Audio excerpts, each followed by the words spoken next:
नमस्कार दोस्तों, मैं वैद्य एस.के. राय प्रयागराज से संजय बनोधा क्रिएशंस पे आप सब लोगों का स्वागत करता हूं।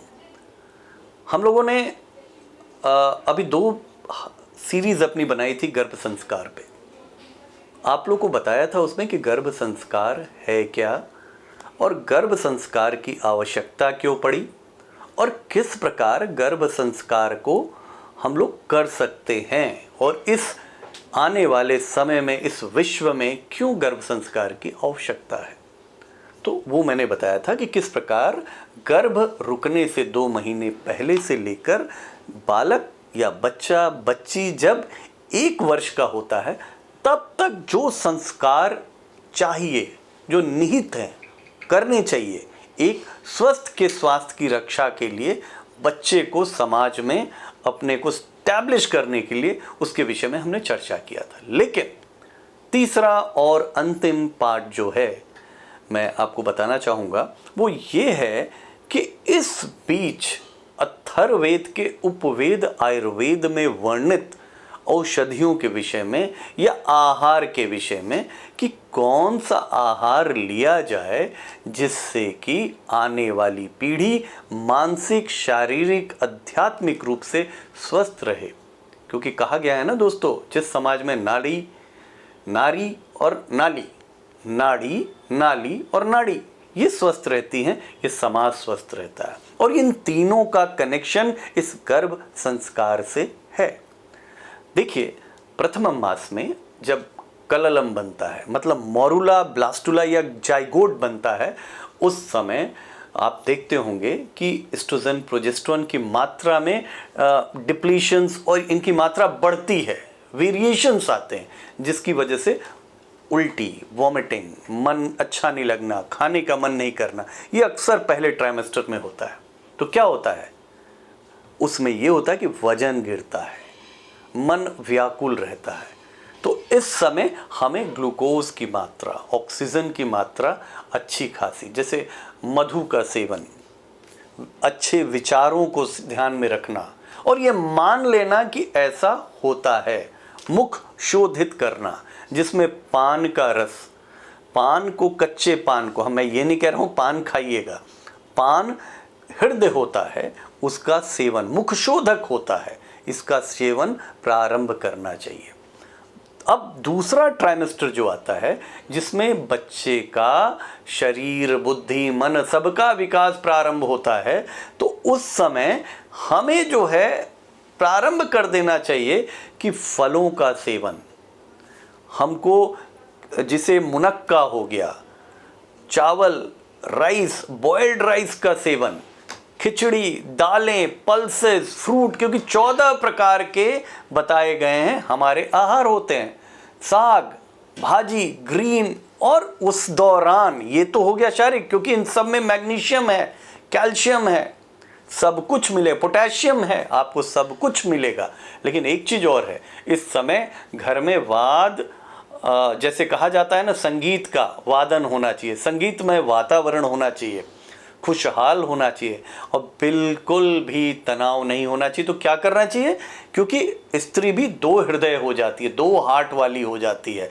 2 हार्ट मतलब 2 दिल एक जो गर्भिणी होती है उसके शरीर में होते हैं। तो इन दोनों हृदय के लिए संगीत की आवश्यकता होती है। घर में आपने देखा होगा गोद भराई की रस्में हुआ करती थी, उन रस्मों में संगीत होता था जिसमें एक संवाद स्थापित होता था बच्चे का बाहरी दुनिया से।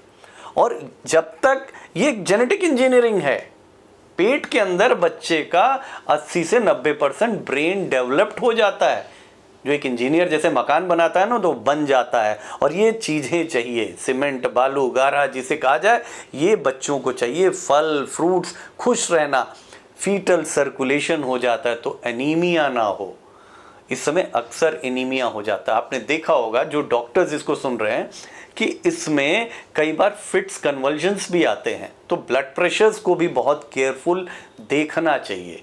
बच्चा जब ये चीज़ें करेंगे, नमक की मात्रा, जैसे कुछ अंतःस्रावी ग्रंथियां कंट्रोल रहे, ग्वाइटर ना हो, थायराइड के लिए तो क्या होना चाहिए? नमक जो होता है, आयोडीन युक्त नमक ही प्रयोग करना चाहिए। और इन सब चीज़ों का सेवन, शहद, घी जो है स्निग्धता देता है। खाना हमेशा गर्भिणी को चाहिए गरम दे। पहले होता था ना, गर्भिणी को खाना खिला दिया जाता था, उसके बाद बाकी लोग खाते थे, एक पूजा की तरह। तो ये चीज़ें होनी परम आवश्यक हैं। तेल होना चाहिए, घृत होना चाहिए, मधु होना चाहिए उसके भोजन में। तब बच्चा जब जन्म लेता है एक सुशील, एक सुंदर बच्चा होता है, और गर्भिणी इतनी तैयार रहती है कि उसका यूट्रस इन्वोलेट करता है, वापस अपनी जगह पे स्थापित होता है, और बच्चा सुंदर सा बच्चा जिसकी कल्पना चाहे रामचंद्र जी जैसा देखें, चाहे कृष्ण जैसा देखें, वो पैदा होता है। और आपने देखा भी होगा इस समय बड़े बड़े घरों में जहाँ पे आहार बहुत अच्छे हैं लेकिन विचार अच्छे नहीं हैं, वहाँ जो बेबीज पैदा हो रहे हैं उनमें कहीं ना कहीं अवगुण दुर्गुण आ रहे हैं। लेकिन अभी भी गांव में आप देखिए, एक बहुत बड़े सन्यासी इस समय पूरे भारत में फेमस है। मैं चाहूँगा कि उनको टैग किया जाए, बागेश्वर धाम वाले।